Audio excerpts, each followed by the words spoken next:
प्रणाम, मैं हूँ मैथिली। स्वागत है आप सभी का मेरी इस विशेष श्रृंखला में जिसमें मैं रामचरितमानस का पाठ कर रही हूँ। मेरे पिछले कई वीडियोस में मैंने इनका गायन भी किया है। आज मैं दोहा नंबर 13 के आगे उनका भावार्थ सुनाऊंगी, जो कि इस प्रकार है। एही प्रकार बल मन ही दिखाई, करी हूँ रघुपति कथा सुहाई। व्यास आदि कवि पुंगव नाना, जिन्ह सादर हरि सुजस बखाना। अर्थात इस प्रकार मन को बल दिखाकर मैं श्री रघुनाथ जी की सुहावनी कथा की रचना करूंगा। व्यास आदि जो अनेकों श्रेष्ठ कवि हो गए हैं, जिन्होंने बड़े आदर से श्री हरि का सुयश वर्णन किया है। चरण कमल बंदऊं तिन्ह केरे, पूर्वहु सकल मनोरथ मेरे। कली के कबिन करऊं परनामा, जिन्ह बरने रघुपति गुण ग्रामा। अर्थात मैं उन सभी श्रेष्ठ कवियों के चरण कमलों को प्रणाम करता हूँ। वे मेरे सब मनोरथ को पूरा करें। कलयुग के भी उन कवियों को मैं प्रणाम करता हूँ, जिन्होंने श्री रघुनाथ जी के गुण समूहों का वर्णन किया है। जे प्राकृत कवि परम सयाने, भाषा जिन हरिचरित बखाने। भय जे अहि जे होई हहि आगे, प्रणवं सबहि कपट सब त्यागे। अर्थात जो बड़े बुद्धिमान प्राकृत कवि हैं, जिन्होंने भाषा में हरि चरित्रों का वर्णन किया है, जो ऐसे कवि पहले हो चुके हैं, जो इस समय वर्तमान हैं और जो आगे होंगे, उन सब को मैं सारा कपट त्याग कर प्रणाम करता हूँ। हो प्रसन्न देहु बरदानु, साधु समाज भनिति सनमानु। जो प्रबंध बुध नहीं आदरही, सो श्रम बादि बाल कवि करही।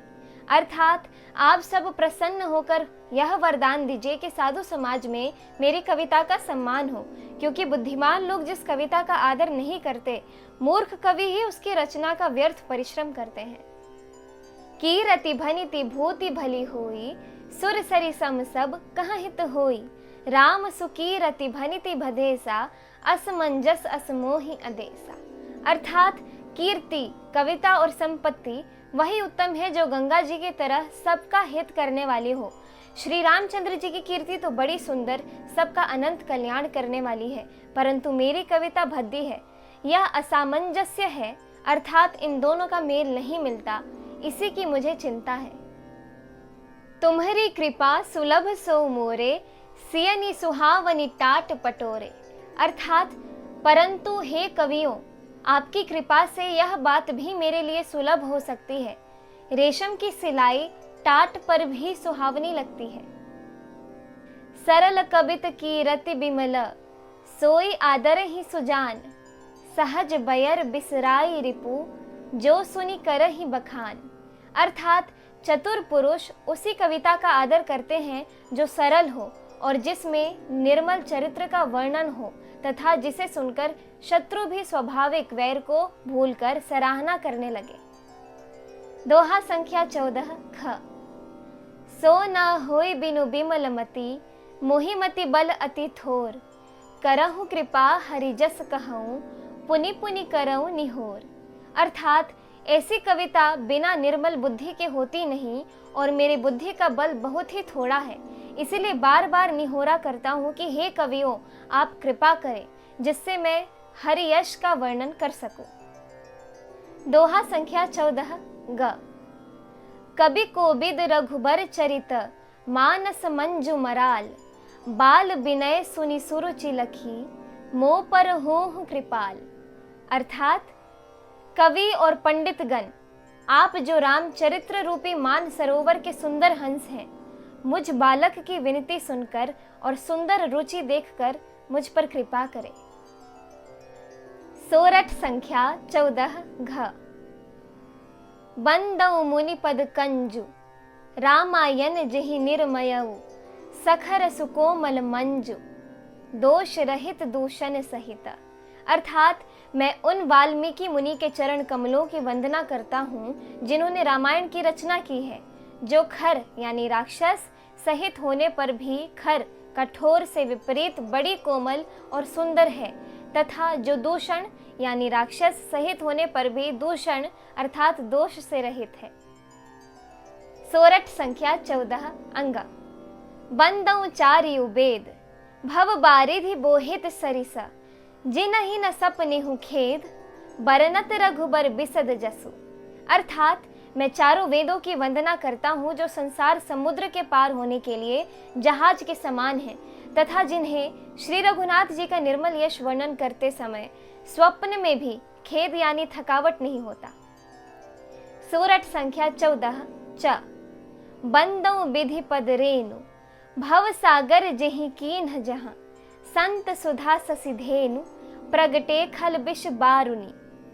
अर्थात मैं ब्रह्मा जी के चरण रज की वंदना करता हूँ जिन्होंने भव सागर बनाया है, जहाँ से एक ओर संत रूपी अमृत चंद्रमा और कामधेनु निकले और दूसरी ओर दुष्ट मनुष्य रूपी विष और मदिरा उत्पन्न हुए।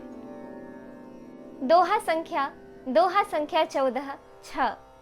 विबुध विप्र बुध ग्रह चरना बंदी कहूँ कर जोरी, होई प्रसन्न पुर वहु सकल मंजू मनोरथ मोरी। अर्थात देवता, ब्राह्मण, पंडित, ग्रह इन सब के चरणों की वंदना करके हाथ जोड़कर कहता हूँ कि आप प्रसन्न होकर मेरे सारे सुंदर मनोरथों को पूरा करें। पुनि बंदौ सारद सुर सरिता जुगल पुनीत मनोहर चरिता, मज्जन पान पाप हर एका कहत सुनत एक हर अभिबेका। अर्थात फिर मैं सरस्वती जी और देव नदी गंगा जी की वंदना करता हूँ। दोनों पवित्र और मनोहर चरित्र वाली हैं। एक गंगा जी स्नान करने और जल पीने से पापों को हरती हैं और दूसरी सरस्वती जी गुण और यश कहने से और सुनने से अज्ञान का नाश करती हैं। गुर पितु मातु महेश भवानी प्रणवऊ दीन बंधु दिन दानी, सेवक स्वामी सखा सिय पी के हित निरुपधि सब विधि तुलसी के। अर्थात श्री महेश और पार्वती को मैं प्रणाम करता हूँ जो मेरे गुरु और माता पिता हैं, जो दीन बंधु और नित्य दान करने वाले हैं, जो सीतापति श्री रामचंद्र जी के सेवक स्वामी और सखा हैं, तथा मुझ तुलसीदास का सब प्रकार से कपट रहित सच्चा हित करने वाले हैं। कलि बिलो की जग हित हर गिरिजा, साबर मंत्र जाल जिनि सिरिजा, अनमिल आखर अर्थ न जापू, प्रगट प्रभाव महेश प्रतापू। अर्थात जिन शिव पार्वती ने कलियुग को देखकर जगत के हित के लिए शाबर मंत्र समूह की रचना की, जिन मंत्रों के अक्षर बेमेल हैं, जिनका न कोई ठीक अर्थ होता है और न जप भी होता है, तथापि श्री शिव जी के प्रताप से जिनका प्रभाव प्रत्यक्ष है। सो उमेश मोहि पर अनुकूला, करिहि कथा मुद मंगल मूला, सुमिरि सिवा शिव पाई पसाऊ, बरनऊ राम चरित चित चाऊ। अर्थात वे उमापति शिव जी मुझ पर प्रसन्न होकर श्री राम जी की इस कथा को आनंद और मंगल की मूल उत्पन्न करने वाली बनाएंगे। इस प्रकार पार्वती जी और शिव जी दोनों का स्मरण करके और उनका प्रसाद पाकर मैं चाव भरे चित्त से श्री राम चरित्र का वर्णन करता हूँ। भानिति मोरी शिव कृपा विभाति, ससी समाज मिली मनहु सुराती, जे इहि कथ ही स्नेह समेता, कहीं हही सुनी हही समुझि सचेता, हुई हही राम चरण अनुरागी, कलिमल रहित सुमंगल भागी। अर्थात मेरी कविता श्री शिव जी की कृपा से ऐसी सुशोभित होगी जैसी तारागणों के सहित चंद्रमा के साथ रात्रि शोभित होती है। जो इस कथा को प्रेम सहित एवं सावधानी के साथ समझ बूझ कर कहें और सुनेंगे, वे कलयुग के पापों से रहित और सुंदर कल्याण के भागी होकर श्री रामचंद्र जी के चरणों के प्रेमी बन जाएंगे। दोहा संख्या 15। सपने हूँ साचे हूँ मोहि पर, जो हर गौरी पसाऊ, तो फुर हो जो कहे सब, भाषा भनिति प्रभाव। अर्थात यदि मुझ पर श्री शिव जी और पार्वती जी के स्वप्न में भी सचमुच प्रसन्नता हो तो मैंने इस भाषा कविता का जो प्रभाव कहा है वह सब सच हो। बंदौ अवधपुरी अति पावनी, सरजू सरी कली कलुष न सावनी, प्रणवऊ पुर नर नारी बहोरी, ममता जिन्ह पर प्रभु ही न थोरी। अर्थात मैं अति पवित्र श्री अयोध्यापुरी और कलयुग के पापों का नाश करने वाली श्री सरयू नदी की वंदना करता हूँ। फिर अवधपुरी के उन नर नारियों को प्रणाम करता हूँ जिन पर प्रभु श्री रामचंद्र जी की ममता थोड़ी नहीं अर्थात बहुत है। सिया निंदक अघ ओघ नसाए, लोक बिसोक बनाई बसाए, बंदों कौशल्या दिसी प्राची, कीरति जासु सकल जग माची। अर्थात उन्होंने अपनी पुरी में रहने वाले सीता जी की निंदा करने वाले धोबी और उसके समर्थक पुर नर नारियों के पाप समूह को नाश कर उनको शोक रहित बनाकर अपने लोक धाम में बसा दिया।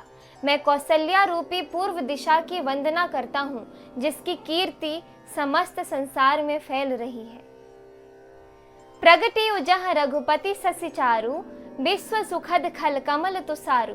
दशरथ राव सहित सब रानी, सुकृत सुमंगल मूरति मानी। करऊं प्रणाम करम मन बानी, करहूं कृपा सुत सेवक जानी। जिनहि बिरचि बड़ भयउ विधाता, महिमा अवधि राम पितु माता। अर्थात जहाँ कौशल्या रूपी पूर्व दिशा से विश्व को सुख देने वाले और दुष्ट रूपी कमलों के लिए पाले के समान श्री रामचंद्र जी की रूपी सुंदर चंद्रमा प्रकट हुए।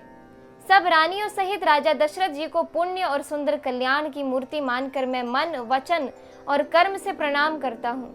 अपने पुत्र का सेवक जानकर वे मुझ पर कृपा करें, जिनको रचकर ब्रह्मा जी ने भी बड़ी बड़ाई पाई तथा जो श्री राम जी के माता और पिता होने के कारण महिमा की सीमा है। सोरठ संख्या 16। बंदौ अवध भुआल, सत्य प्रेम जिहि राम पद। बिछुरत दीन दयाल, प्रिय तनु तृण एव परिहरेऊ। अर्थात मैं अवध के राजा श्री दशरथ जी की वंदना करता हूँ, जिनका श्री राम जी के चरणों में सच्चा प्रेम था, जिन्होंने दीन दयालु प्रभु के बिछुड़ते ही अपने प्यारे शरीर को मामूली तिनके की तरह त्याग दिया। प्रणवऊ परिजन सहित विदेहु, जाहि राम पद गूढ़ स्नेहु। जोग भोग मह राखेउ गोई, राम बिलोकत प्रगटेउ सोई। अर्थात मैं परिवार सहित राजा जनक जी को प्रणाम करता हूँ, जिनका श्री राम जी के चरणों में गूढ़ प्रेम था, जिसको उन्होंने योग और भोग में छिपा रखा था, परंतु श्री रामचंद्र जी को देखते ही वह प्रकट हो गया। प्रणवऊ प्रथम भरत के चरना, जासु नेम व्रत जाई न बरना। राम चरण पंकज मन जासु, लुबुध मधुप इव तजई न पासु। अर्थात भाइयों में सबसे पहले मैं श्री भरत जी के चरणों को प्रणाम करता हूँ, जिनका नियम और व्रत वर्णन नहीं किया जा सकता तथा जिनका मन श्री राम जी के चरण कमलों में भौरे की तरह लुभाया हुआ है, कभी उनका पास नहीं छोड़ता। बंदौ लक्ष्मण पद जल जाता, शीतल सुभग भगत सुखदाता। रघुपति की रति बिमल पताका, दंड समान भयउ जस जाका। अर्थात मैं श्री लक्ष्मण जी के चरण कमलों को प्रणाम करता हूँ, जो शीतल, सुंदर और भक्तों को सुख देने वाले हैं। श्री रघुनाथ जी की कीर्ति रूपी विमल पताका में जिनका यानी लक्ष्मण जी का यश पताका को ऊंचा करके फहराने वाले दंड के समान हुआ। शेष सहस्त्र शीस जग कारण, जो अवतरे भूमि भयटारन। सदा सुसानुकूल रहमो पर, कृपा सिंधु सौमित्री गुनाकर। अर्थात जो 1000 सिर वाले और जगत के कारण 1000 सिरों पर जगत को धारण कर रखने वाले शेष जी हैं, जिन्होंने पृथ्वी का भय दूर करने के लिए अवतार लिया। वे गुणों की खानी कृपा सिंधु सुमित्रा नंद श्री लक्ष्मण जी मुझ पर सदा प्रसन्न रहे। रिपुसूदन पद कमल नमामि, सूर सुशील भरत अनुगामी। महावीर बिन वौ हनुमाना, राम जासु जस आप बखाना। अर्थात मैं श्री शत्रुघ्न जी के चरण कमलों को प्रणाम करता हूँ, जो बड़े वीर, सुशील और श्री भरत जी के पीछे चलने वाले हैं। मैं महावीर श्री हनुमान जी की विनती करता हूँ, जिनके यश का श्री रामचंद्र जी ने स्वयं अपने श्री मुख से वर्णन किया है। सोरठ संख्या 17। प्रणवौ पवन कुमार, खलबन पावक ज्ञान घन। जासु हृदय आगार, बसहि राम सरचाप धर। अर्थात मैं पवन कुमार श्री हनुमान जी को प्रणाम करता हूँ, जो दुष्ट रूपी वन को भस्म करने के लिए अग्नि रूपी हैं, जो ज्ञान की घन मूर्ति हैं और जिनके हृदय रूपी भवन में धनुष बाण धारण किए श्री राम जी निवास करते हैं। आज के एपिसोड में इतना ही। आगे की कथा सुनने के लिए कृपया मेरे YouTube चैनल से जुड़े रहें। धन्यवाद।